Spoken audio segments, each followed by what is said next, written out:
Antarctica में एक penguin अपनी पूरी कॉलोनी से अलग एकदम उल्टी दिशा में चलता हुआ दिखाई देता है। ना वो समुद्र की तरफ जा रहा था जहां खाना मिलता है, ना ही वापस अपनी कॉलोनी लौट रहा था। साइंटिस्ट्स उसे ऑब्जर्व कर रहे थे, लेकिन किसी को समझ नहीं आ रहा था कि ये कर क्या रहा है।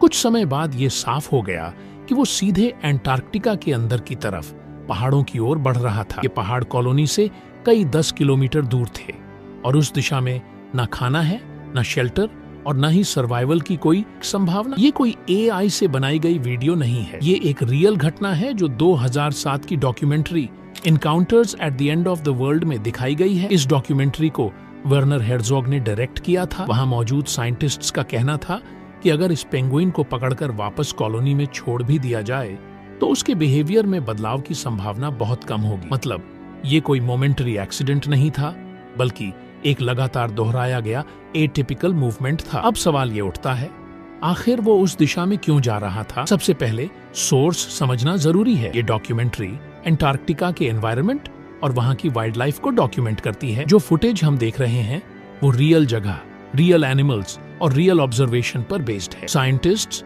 एक पेंगुइन कॉलोनी ऑब्जर्व कर रहे थे। उन्होंने देखा कि ज्यादातर पेंगुइन्स या तो समुद्र की तरफ जाते हैं या फिर कॉलोनी में वापस लौटते हैं, लेकिन उस दिन एक पेंगुइन ने इन दोनों डायरेक्शंस में से कोई भी नहीं चुनी। वो सीधे एंटार्क्टिका के अंदर की तरफ अकेला चल पड़ा। अब यहाँ साइंस समझना जरूरी है। पेंगुइन्स रास्ता पहचानने के लिए अकेले दिमाग पर रिलाई नहीं करते। वो आमतौर पर ग्रुप मूवमेंट और आसपास के नेचुरल सिग्नल्स से डायरेक्शन समझते हैं, जैसे रोशनी की दिशा, जमीन का ढलान और बाकी पेंगुइन्स की मूवमेंट।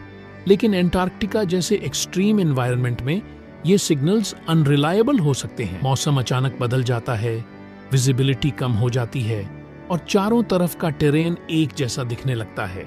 ऐसी कंडीशंस में कभी कभी पेंगुइन्स गलत दिशा पकड़ लेते हैं। साइंटिस्ट्स इसे कहते हैं डिसओरिएंटेशन या नेविगेशन एरर। मतलब साफ है, ये कोई आम बात नहीं है, लेकिन ये बायोलॉजिकली पॉसिबल है। इसका मतलब ये नहीं कि वो किसी उद्देश्य को समझ रहा था। पेंगुइन्स एब्स्ट्रैक्ट थिंकिंग नहीं करते, फ्यूचर कॉन्सिक्वेंसेस कैलकुलेट नहीं करते और मौत, मीनिंग या पर्पस जैसे कॉन्सेप्ट्स नहीं समझते। इसलिए ये कहना कि उसने सोच समझकर ये रास्ता चुना साइंटिफिकली सही नहीं है। ये कोई कॉन्शियस डिसीजन नहीं था, बल्कि ओरिएंटेशन सिस्टम की फेलियर थी। अब असली बात समझो, ये पेंगुइन हमें ये नहीं सिखाता कि अकेले रहना कोई महान चीज है, सोसाइटी छोड़ देना स्ट्रेंथ है या डिस्ट्रक्शन में कोई ब्यूटी है। ये घटना बस ये दिखाती है कि नेचर परफेक्ट नहीं है। हर अनयूजुअल बिहेवियर के पीछे कोई डीप मीनिंग जरूरी नहीं होता और हर साइलेंट इमेज जरूरी नहीं कि कोई मैसेज दे। सबसे जरूरी बात ये है, हम अक्सर जो मतलब निकालते हैं वो रियलिटी से ज्यादा हमारे अपने मन के बारे में बताता है। इसलिए जब कोई क्लिप बहुत मीनिंगफुल लगे तो एक पल रुक कर पूछिए, क्या मैं सच देख रहा हूँ या उसमें अपना मतलब भर रहा हूँ? क्योंकि फैक्ट्स हमेशा बोलते नहीं, लेकिन अगर ध्यान से देखें तो वो छुपते भी नहीं।